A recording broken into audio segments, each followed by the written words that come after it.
I once again have the immense honor to be able to express my gratitude to the following homies who have supported my podcast financially. It takes, honestly, so much time and so much money to run a podcast. So when people actually make the effort to go and financially contribute to help me pay my incredible editor and VA, who really makes the magic happen in the background, and I don't have to pay for it out of my own pocket, and you guys donate. It is like the coolest feeling in the whole world to know that my work is being supported. So to get to thank you on the podcast is like the best thing ever.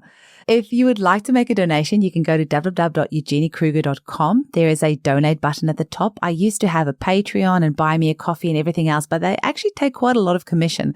So my clever hubby just set it up so you can just go and donate on my website. So just go to eugeniekruger.com, click the donate button at the top.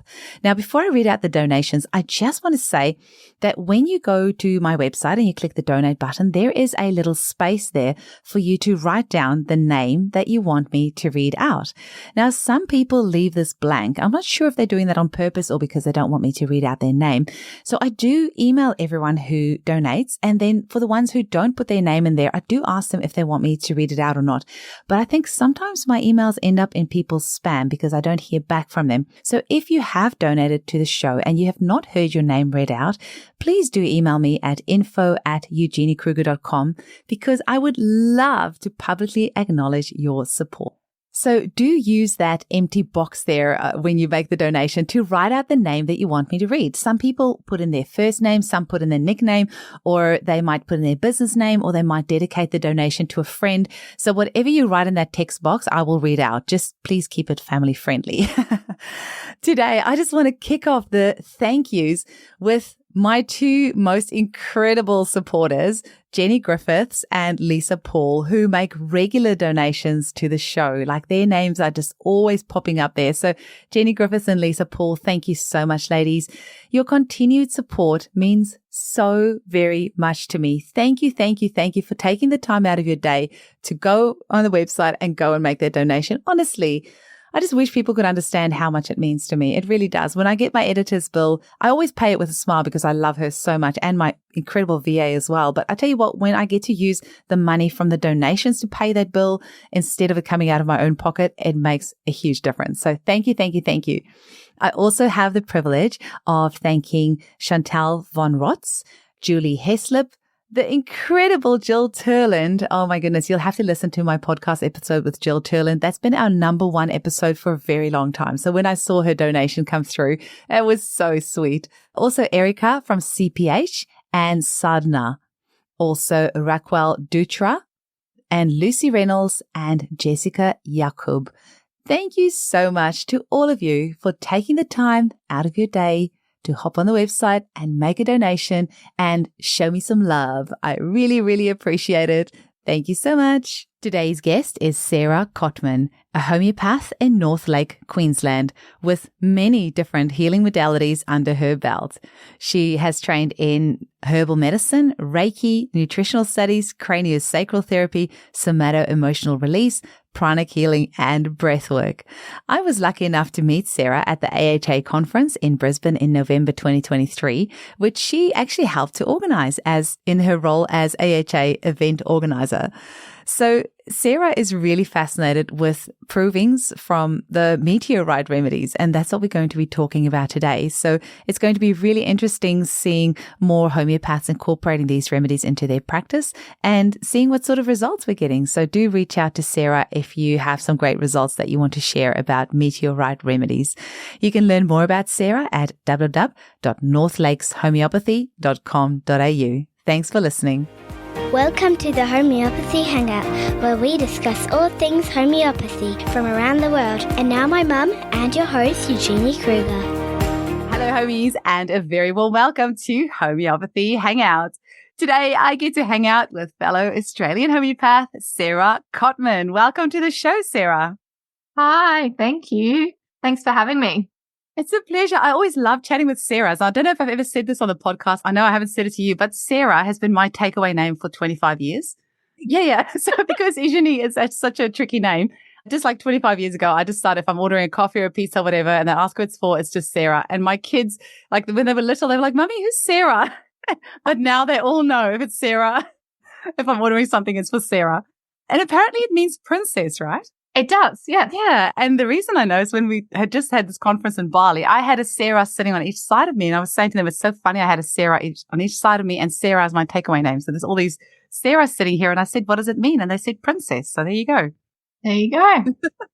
Now, the other cool thing is that we got to meet in person in November at the AHA conference, which you organized, which, having just come back from the Bali conference that I've organized, huge kudos to you, because it is a lot of work. Thank you. And look, I wasn't the only one. I wasn't the only one in the organization. There was a team of us. Yeah. But yes, lots of work goes into those conferences.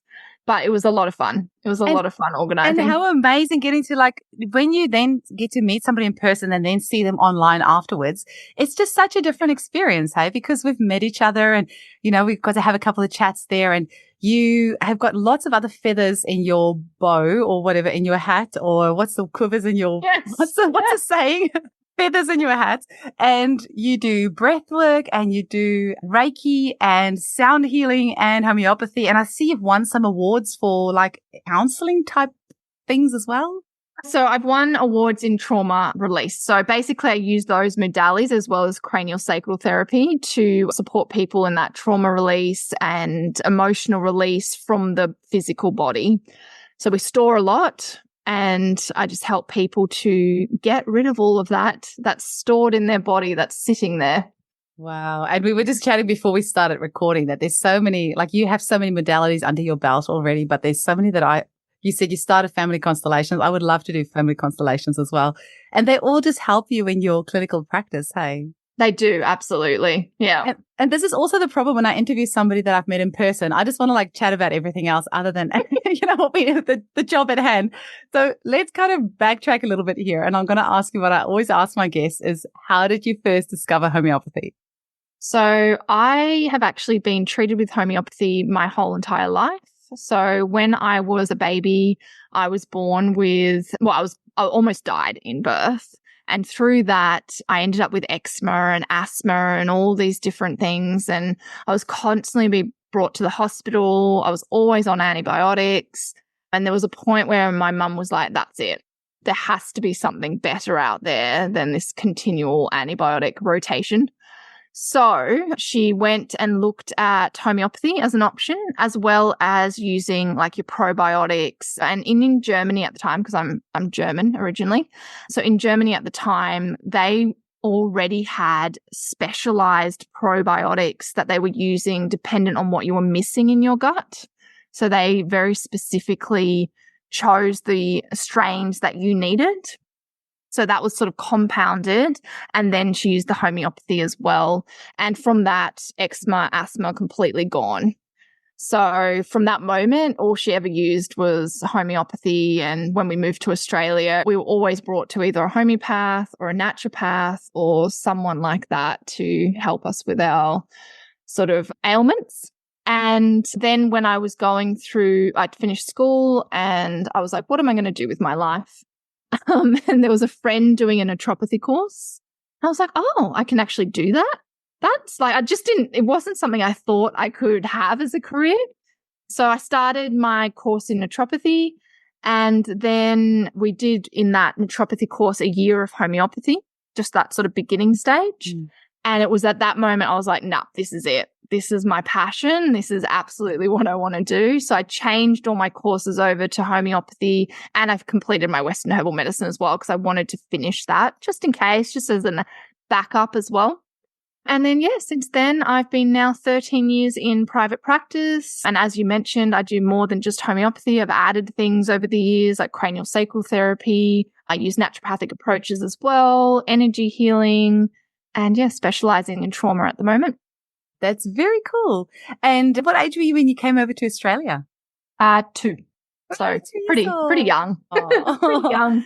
And who was your family homeopath growing up? Because there wouldn't have been too many homeopaths. No. So Sydney was where we originally live. I couldn't remember her name, but it was like you would go to a house and you were part of the family almost. It was like this whole different experience than we have these days. But yeah, it was like you'd go to a house and, you know, we'd meet their son and you just know everyone. And it was like kind of like a family feel to the whole, experience. That's really cool. And you have also been part of the AHA, the Australian Homeopathic Association. I saw on your website that you were the Australian representative on the International Council. Can you say a little bit about that? That sounds really cool. I was, yeah. So there used to be an international council. I don't know if it's still operating, but yes, there was an international council at one stage in Australia. There was a representative, and at one point I was that representative for Australia. And then that kind of dissolved a little bit. I don't know what happened to the actual, unfortunately, it didn't have all the magic that it was hoping for. But yeah, it was an interesting experience talking to different countries, mostly Europe. It was mostly based in the Europe countries and what their hopes were and dreams were for homeopathy. Yeah. And then, yes, I've been part of the AHA. I've been their secretary at one point. I've sort of worked in and out with the AHA, different aspects, and now obviously part of the conference team. Wow. It actually sounds like a great idea to have an international association like that, because we can learn a lot from each other, and there's, you know, certain ways that people do things and you think, oh, I didn't think of doing that. Maybe we can incorporate that in our country, or just learning from other countries on how they, you know, get around things and how they work with a medical profession, or what sort of, you know, insurances or things they have. And yeah, it sounds like a great idea.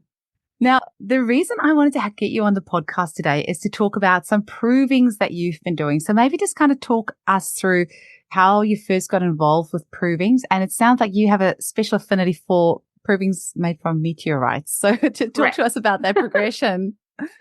Yeah, so I think it was like 2020 or maybe 2019 even. At the time, we had a crystal shop as part of the clinic. So we had a little shop going and we had lots of crystals. And so I headed down to the crystal shop to, you know, purchase. I like to go on my own and really feel into them and feel into which ones we needed. And while I was there, I saw this sign saying Moldavite. And I thought, oh, what's Moldavite? And so I read a little bit about what it was, and it talked about being a meteorite. And I thought, oh, wow, meteorite. That's really cool. And then they had this tiny, tiny little piece, because Moldavite, I didn't realize at the time, it's really expensive. Yeah. So they had this tiny, tiny piece that you could buy for like $20 or something. And I thought, oh, I'm just going to get that. It feels really nice. Like there's something about this that just feels really good. I'm going to grab that. And then I got sort of and I work very much with getting downloads. So from my guides and everything. So I got this download on, you have to do a proving on this. And I'm like, okay, I've never done a proving before. How do I do a proving? I mean, we did it at college, but, you know, it was done for you. You just got the remedy and you try it, and you were either a support person or you took it. So I was like, okay, is there already a proving? And so I had a little look, and there was one that was done, but it was like, it wasn't written up as a proving. It was just a few little aspects of the proving. And then later on, after I did the proving, I found one meditative proving version of it as well. But yes, so basically I decided to contact the gem person, Peter Tominello, because I thought he would be the best person to contact. Absolutely. And he was like, yep, let's meet, let's have a chat. And he sort of talked me through how to do it. And he's like, I'll be your support person and we can do this together. And this is how we're going to do it. So he actually had the remedy, and he sent us the remedy, and I got a whole bunch of people together. They didn't know what they were taking. It was just me and Peter that knew. And so that first proving was done June 2020, and it was amazing. Most incredible proving. I loved doing Moldavite. It was just, and everyone who did the proving was like, oh, let's do another one. I want to do another one. This is so amazing. And so since then, we've done 6 other provings, mostly with the same people. They never know what they're going to get, but they know it's probably in the meteorite space, because all of them have been meteorites. Because what ended up happening was I started finding all these other meteorites. Shungite being one, which there's a question mark on whether that is a meteorite or not, but let's just call it a meteorite. And then Agni Manatite. And then someone said, oh, there's a meteorite in Gympie up here in Queensland. I'm like, oh, okay. which is algenonite. And I thought, oh, okay, well, we have to do that one. We have to do an Australian one. So since then, we've just been doing all these provings.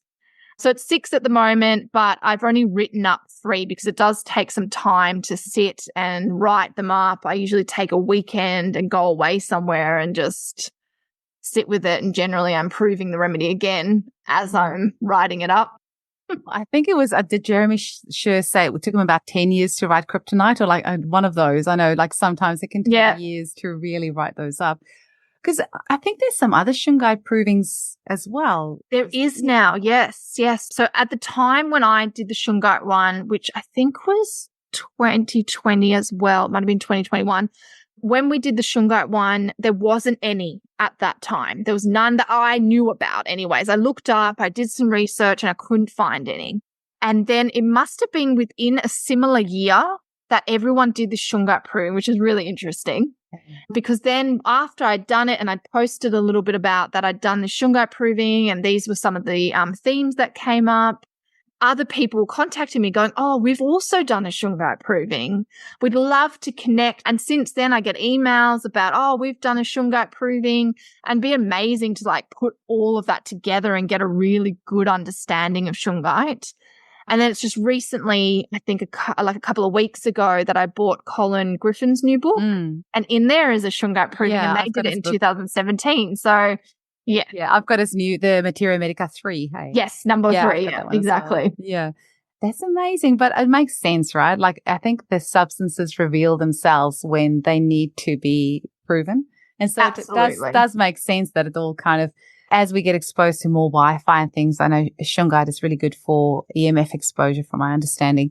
It is, yeah. Can you maybe tell us like the overarching theme of the meteorites? Has there been like a common thread that you've noticed with the meteorites? Yeah, so just in a sort of generalized, so the things that were from the 3 that I've written up, the other ones, because they haven't been put together yet, I haven't looked at the themes yet there.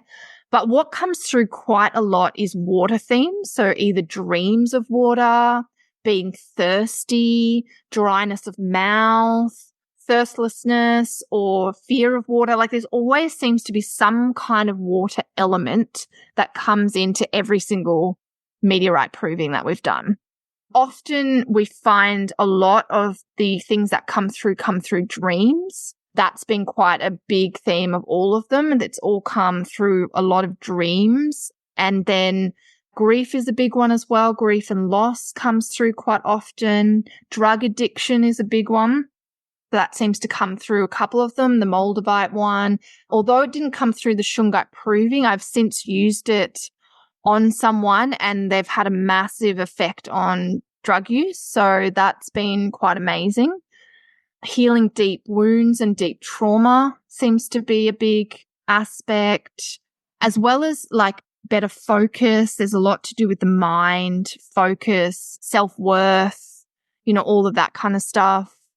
And a deeper connection with self seems to be a theme within that as well. Yeah. Sounds amazing. Have you had much of a chance to use it in clinic? Has anyone else in the group used it? Yeah, I don't know if anyone else in the group has. I certainly have used Moldavite quite a lot. I use it as a very intercurrent remedy. I haven't used it as its solid own remedy, but definitely as an intercurrent remedy just to bring up trauma that hasn't been spoken about, things that like abuse and that kind of thing, like things that haven't really been come to the surface or the person hasn't fully been able to heal. It tends to bring that up ready to be healed, not in a traumatic way, but more in I'm ready to deal with this now. A lot of the times when there's issues around trust and speaking your truth and all of that kind of thing, I've used Moldavite to just help clear the picture. I've only recently used Shungite. I tried using it for chronic fatigue because it felt like it came through would be good for chronic fatigue. I did try and use it, but didn't have any success there in that sense. But since then, I've used it for people more that have chaotic life, like suddenly their world's in chaos, things are spiraling out of control. And they do talk like that. They're like, oh, I feel like I'm spinning, like I'm spiraling. And when that kind of comes through, I'm like, oh, could Shungite be a good match? then there's usually that not feeling grounded and lots of stress and not feeling stable. So I've given it to 2 people over the last actually month, and it's had a really beautiful effect on, you know, getting them focused, getting them grounded, helping them get through whatever chaotic moment in life that they currently are going through. And if it was Peter Tamanello inspiring or kind of supporting you in doing it, I'm guessing it was just an immersion and not a trituration. It was, correct, yeah. So the first one, the Moldavite, was an immersion. The Shungite, I'm not sure, because it was from Helios. And I've asked them, like, what, because Shungite comes in different carbon levels. I was going to ask you that because I've got a local crystal shop here that I go to as well. And the crystal shop owner told me that depending on the carbon level, it will look a certain, you know, depth of that blackness. And he did say the ones with a higher carbon is more expensive and it does look a bit different. Yes. All that sort of, and it has more of that protective, like an EMF protective quality because of the carbon. So it's interesting you say that. Correct. And yeah, so they call it noble Shungite when it's like, it's really high, and that you can use in water to purify it as well. Oh, because of the carbon. That makes sense. Yeah. Oh, okay. Yeah. So which is really cool. So yeah, and I'm hoping that's what it was made from, but Helios couldn't tell me. They're like, we don't know the source. We don't know who ended up, like, obviously they don't have records of who's created it at some point. So yeah, unfortunately they didn't know the source of that. So I know since then there's been an immersion done. So whether this was a trituration and they've now got an immersion version, I don't know. That part, unfortunately, I'm not quite sure whether it was, immersion or not. But the other ones, all the other provings were immersions, and I had to make most of the other ones because they don't exist. So that was another conversation with Peter on how do I make a remedy? Well, any excuse to have a chat with him. He's such a great guy. Yes. And it was wonderful to get to meet him at the conference as well. That was really cool. Really lovely. Can you tell us a little bit more about the Shungite proving and maybe how people might use it in clinic? Yeah, so basically in clinic use, I think definitely drug addiction, very, very good. Like I mentioned, I did have a client, not that I gave it to her for that, because like I said, it didn't come up in the proving, and I haven't seen it come up in any other provings that I've read so far. But she had a massive effect. I mean, completely stopped within a couple of days of taking the remedy. So I thought, this is amazing. I'd love to use this a bit more and see if it's relevant. And then, yes, that real instability, that a chaotic world is chaos, spiraling out of control, the need for grounding. Like if you feel really ungrounded, feel really, airy-fairy, I guess, up in your head, and need that stability and that grounding. Stress, for real times of stress where you feel unstable, don't feel connected with self perhaps, or with the world around you, or you're pushing your energy too far that it exhausts you. So that's where I thought maybe the chronic fatigue, but maybe it's just pushing yourself too far to exhaustion, because there was that real energy versus no energy in the proving. Yeah. It's interesting the timing of your remedies as well, with the Moldavite being June 2020, and then the others kind of like sound like they were during the COVID era as well. So yes. It does. Yeah, that is very interesting that they were called into existence during that time. Absolutely. And we all had a very healing effect from Shungite. Like, I think we were all very ungrounded, because what came through most was that grounding, that clarity, that feel. Like we all had a healed effect almost of the remedy. And I think it was right in the middle of that, COVID time. And I think that's what was really needed at the time. Yeah. A while ago, maybe a year or so ago, I was using Shungite a bit to kind of, because that's where I first heard about it. And I was using it for EMF, like clients who were really sensitive to EMF. Yeah. And it seemed to have had a really great result. I don't think I'm somebody that's normally very sensitive to kind of outside influences. But more recently, I've come to realize I just wasn't aware of it, that I am probably a little bit more sensitive to it. But I would give it to clients of mine who are really sensitive to EMFs. They get headaches from driving past a 5G tower, or from, they can't be anywhere near EMFs, and their house is hardwired. They don't use Wi-Fi, and cell phones, make their hand feel really hot. Right. It feel really hot, ear really hot. And I was playing around with some Shungite then, and I had some good results. But I don't know if you have this, but I go through phases with my remedies. So I won a lot, like everyone gets Shungite. Like I can tell at what phase a client came to see me based on like, like the thing that I was in at that time. So there was a Shungite theme at one stage. It was actually during COVID. But I do think I always just feel like the clients who need the remedy phase that I'm in at that moment, they come and see me during that time. And sometimes I don't hear from them for a little while. And then they come back when I'm in the right phase of what they need from me. Yeah. Interesting. Yeah, no, I had a phase like that last week with sepia. I was like, okay, I'm going to take sepia myself because clearly That's what I need a dose. I always feel that like you prescribe all this stuff and you're like, oh, maybe I need a dose of like lecanine or whatever. Everyone's had that this week. That's funny. So no too many detrimental things that came out of the proving, because that's honestly after the cassowary proving that we did recently, I'm a little bit scared to do another proving because. Oh, really? Yeah. Meteorites have been so gentle. Like, there was one meteorite where we all just didn't like it. I think we were all like, nah.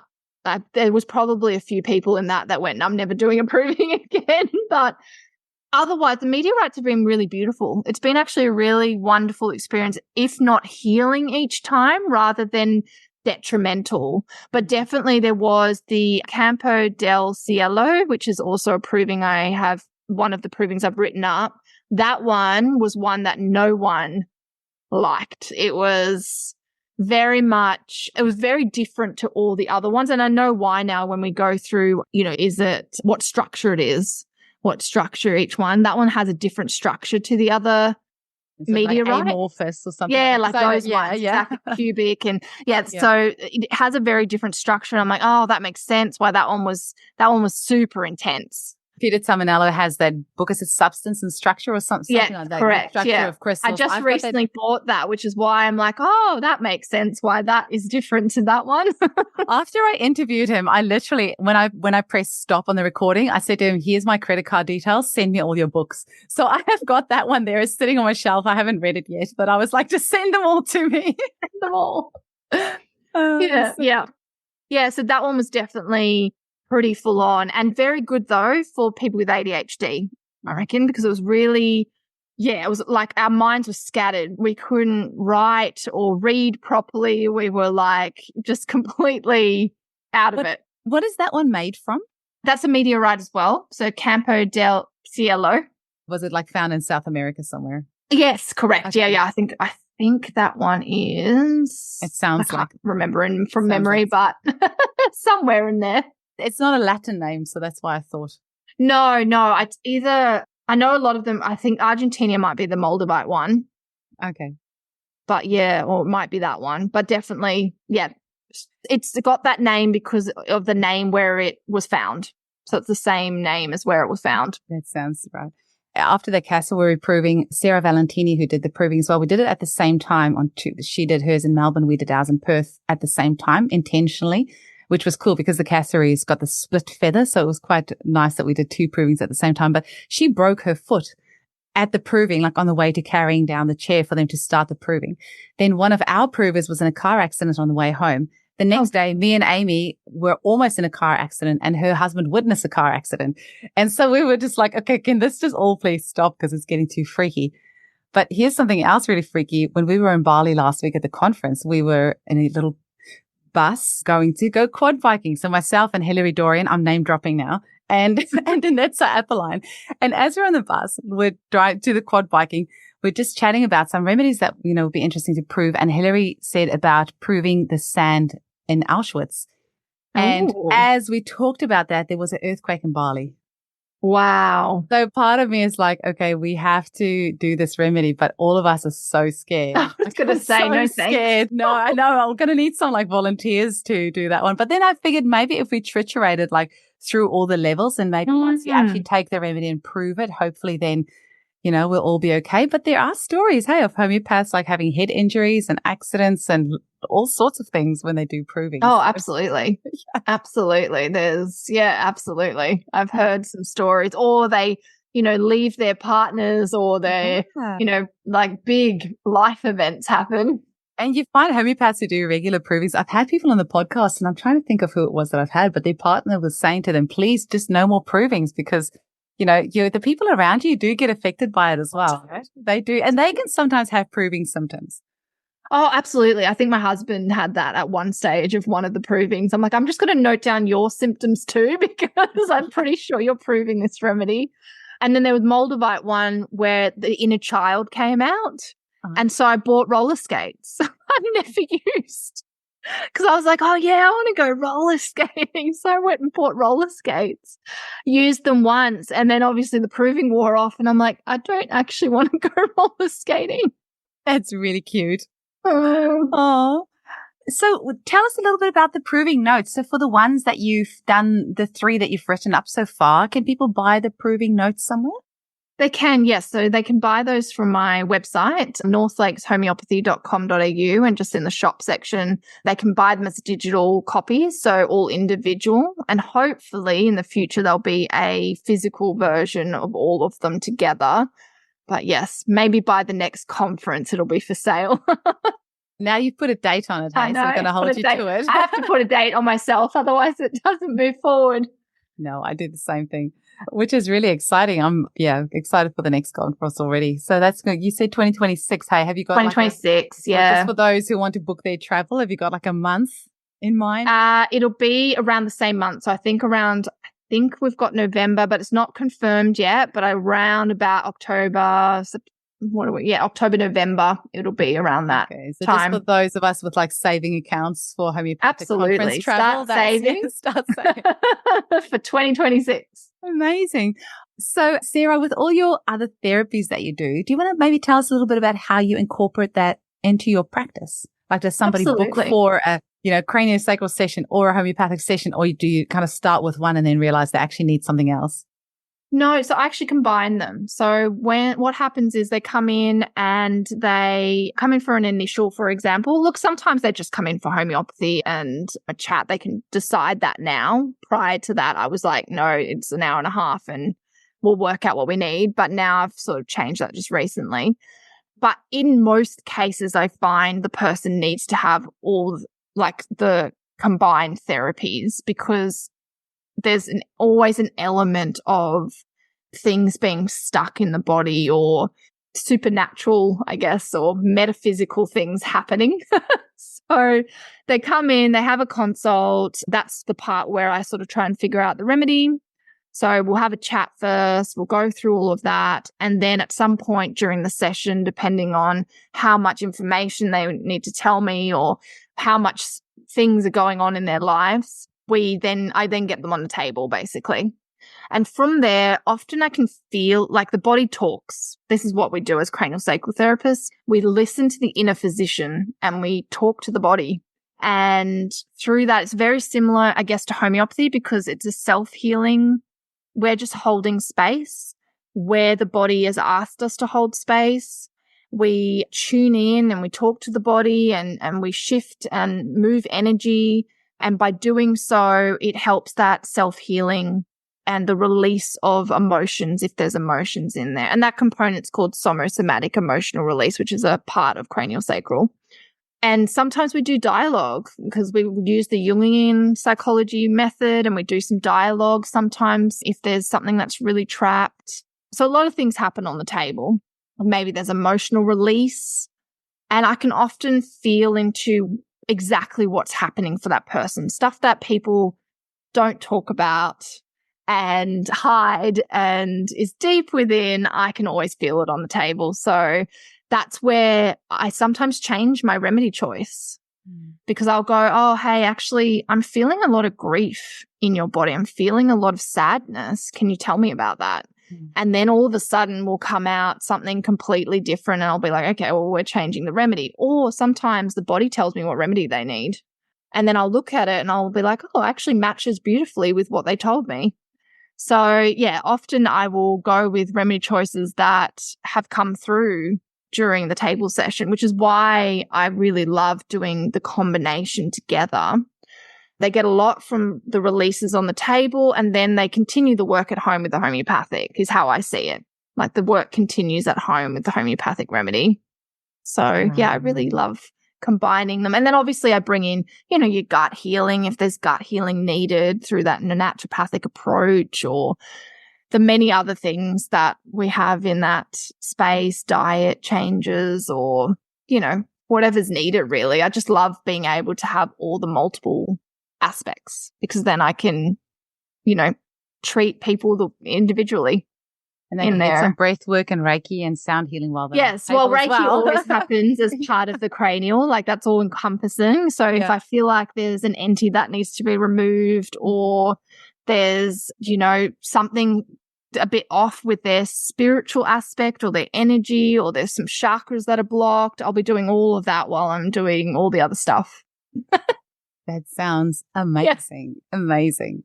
And actually, could we quickly talk about Solomon Islands? Because I was saying to you before we started recording that one thing with a podcast is you never quite know who's listening and how it's affecting them. But you said that you listened to the episode that we did on the Solomon Islands with Jane Lindsay, and you're heading off there in November. I am. Yes. I was listening to the episode. I thought, oh, I want to learn more. I want to know a bit more. Like, what, could I do this? And it's something, because I've had a child, like I've got a 12-year-old, and obviously they've needed me for so long. I haven't been able to do any of these sorts of things, but now he's 12 and I can go somewhere for a little while and he can be looked after. But yeah, so I thought, I want to find out more. So I did. I contacted Jane and I found out more, and now I'm heading off in November. You're going to have such a good time. Actually, at the Bali conference last week, I met a lovely New Zealand homeopath, Katie Emerson, and she's going to be joining you. I heard that she's going there as well. So yes, yep, she will be joining us, as well as a couple of other homeopaths. And yeah, I'm a bit excited. I don't know what to expect yet. It's all kind of just go with the flow, it feels like. But we've been making remedies. I think it was 2 weeks ago. We were making all the remedies for the kits. Yeah, it's been really good so far. From what Jane was saying, it's pretty kind of like bare basics. So it's going to be really interesting, but also a lovely opportunity to probably going to be learning so much.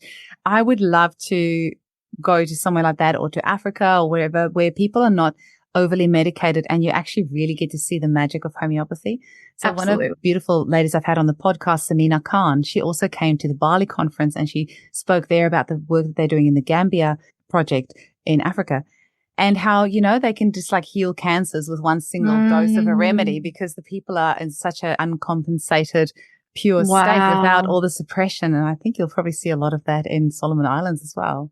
Yeah, that's amazing. I've always wanted to do go to Africa and do that. I think it'd be really amazing to. Would be amazing. Yeah, to experience. So do you have any final messages for us, Sarah? And also, are you still taking on new clients, and where can people find you? Yep, still taking on new clients. I am in North Lakes in Queensland. I do face-to-face, also on Zoom. And again, they can just jump on my website, northlakeshomeopathy.com.au, and you can book online, or you can contact me, have a chat. Yeah, all of that. Sounds amazing. It was so lovely to see you, and I'll see you at the next conference, if not before then. Absolutely. Thank you. Pleasure. Have fun in Solomon Islands. Thanks. See ya.